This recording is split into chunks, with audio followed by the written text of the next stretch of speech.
This is part 2 of a video on what is automated diagnostics, how to reduce escalations and accelerate resolution. This video focuses on a demo driven by Cohen of PagerDuty. If you are interested in a use case discussion around automated diagnostics, check out part 1.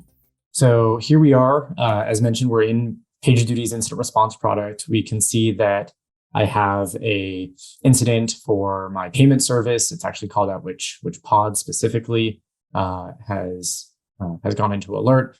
And this is a good demonstration. It's maybe on the far end of the spectrum of providing very little context to the responder in terms of what has actually gone wrong. But this is actually a good representation of a lot of monitoring tools that don't supply a ton of context to that first responder. And so in those first few minutes of an incident, they're beginning that investigation and diagnosis of how bad is the issue? Is this actually an issue or is it a false positive? And then leading to, do I need to pull someone in?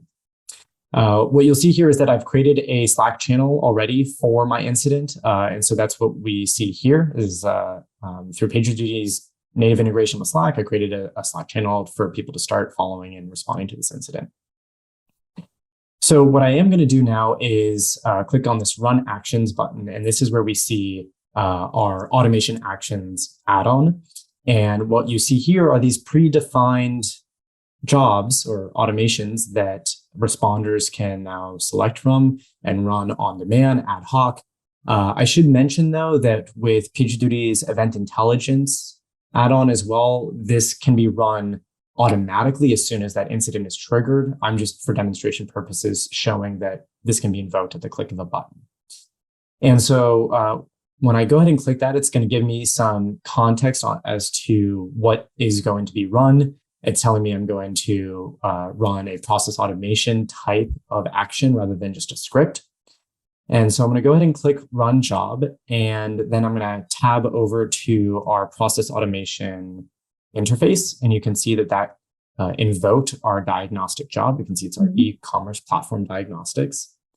And when I jump into that, what we're going to see is the verbose log output of this job, this diagnostic job.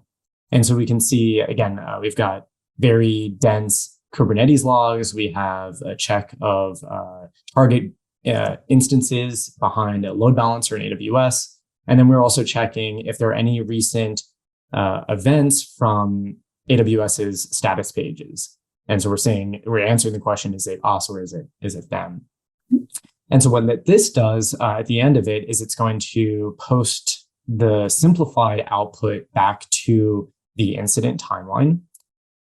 And again, this is in the web app, but as mentioned, most of our users are responding to incidents in Slack or in mobile. And so what you see is that simplified output right here in Slack. And so this is a very realistic situation where the person will have invoked that automation action from their mobile app or from Slack, actually. And then they get this simplified output. Or as I mentioned, it will be event triggered. And so by the time they actually get to the incident channel or by the time they are paged on their mobile, they already have this context available to them. And so what this is showing, right, is that 2 of our checks failed, one for ELB, one for Kubernetes. And as part of the runbook that was written by the domain experts across one team or multiple teams, it says, okay, if this check is unhealthy, go ahead and, if need be, pull in people from a DevOps team or a platform team.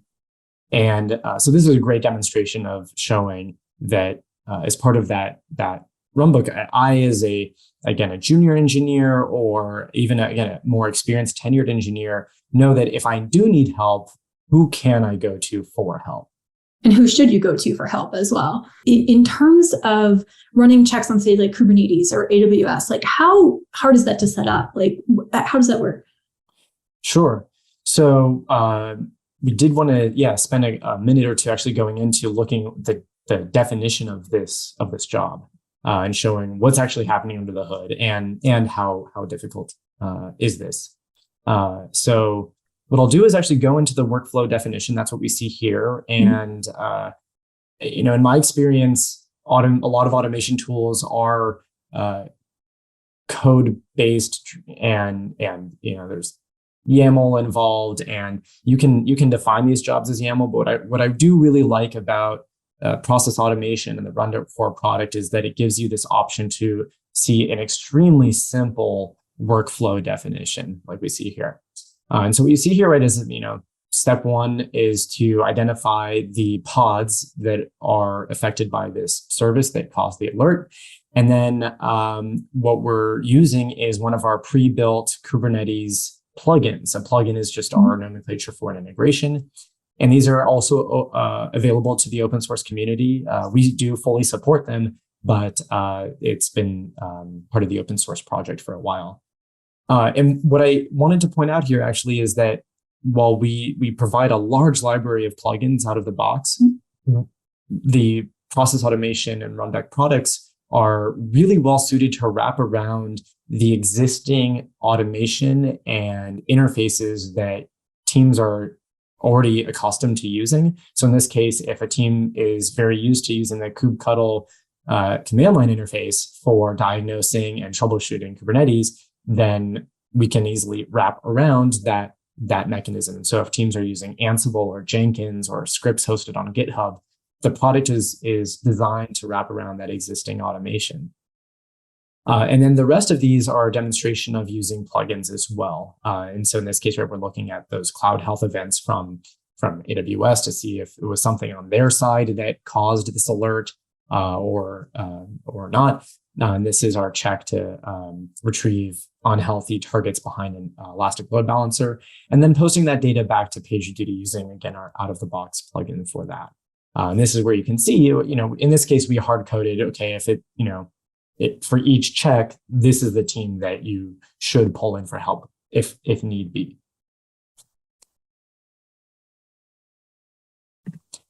And then what you can see here, right, is similar to, with PagerDuty, there is a graphical user interface for invoking this diagnostic, but most of the time these are going to be event driven from PagerDuty or API calls or other tooling integrations.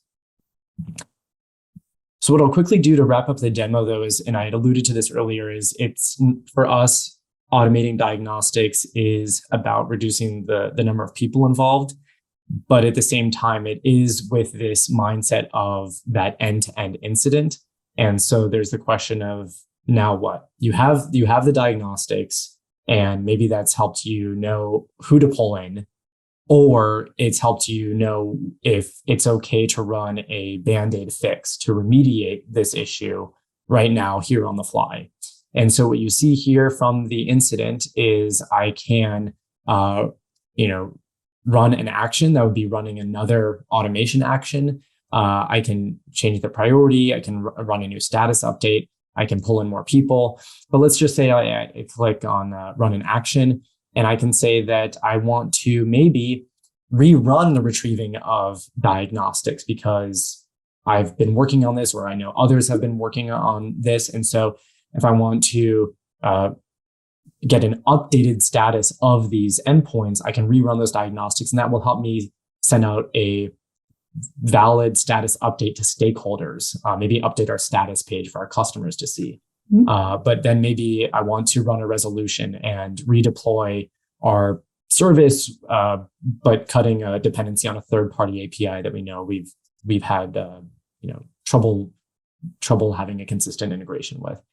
So it's like a known BandAid fix that I can run right here from the diagnostics. And I like the term BandAid fix a lot.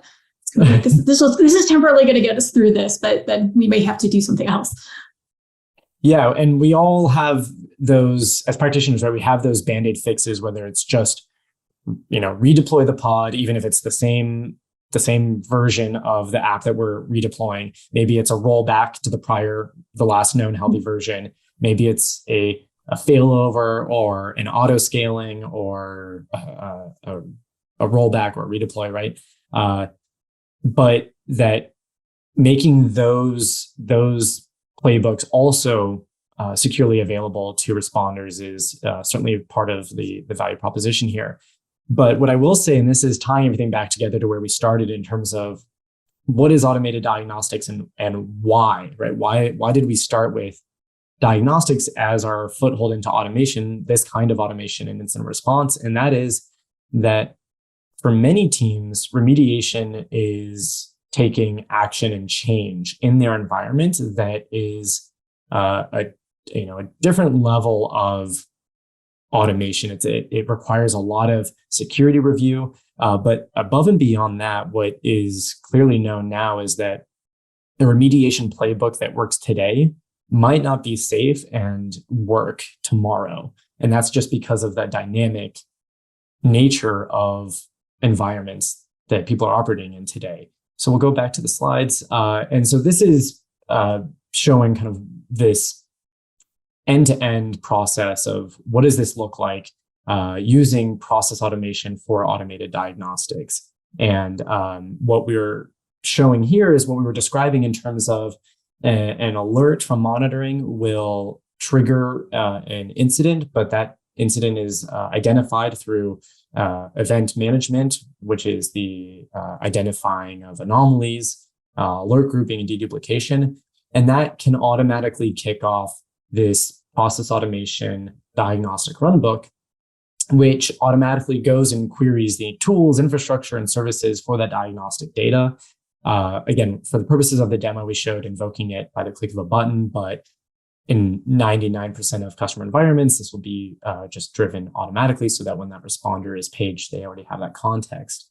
And then when they have that context, we see the human mobilization part. They know who to call in for help, where to start investigating and debugging, or as shown, maybe there's an automated BandAid fix that they can run, and they know which of those BandAid fixes will most likely at least buy them some time or resolve the issue temporarily. We'll get them through the incident at hand, at least. Exactly. Oh, great. One last question. What advice or resources would you point folks to who wanted to get started with automated diagnostics? Yeah, definitely. So for those that want to get started, that are already, assuming you're a PagerDuty customer already, you can, just through the use of automation actions, you can connect up to that open source Rundeck product. And so while it might not have all of the enterprise features of the commercial product, it allows you the same construct, the same framework for from an incident triggering a automated runbook, and that automated runbook being able to query your infrastructure, your applications, your monitoring tools. And so that at least gives you the framework upon which you could build into the feature-rich commercial products. We mentioned the blog post around what is automated diagnostics and why should you care. That was the first blog in a 3-part series around, what is it?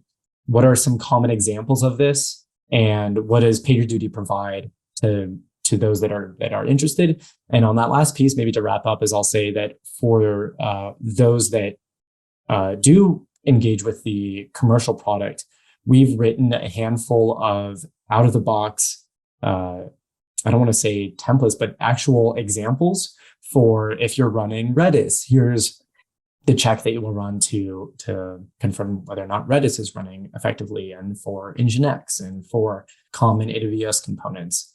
And so we've provided that to those who run a trial or sign up for the commercial product to just help them get started and reduce that time to value.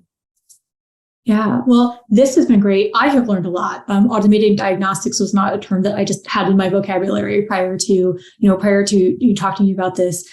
Jacob, thank you so much for joining us on the show today. Thanks for having me. Pleasure to be here.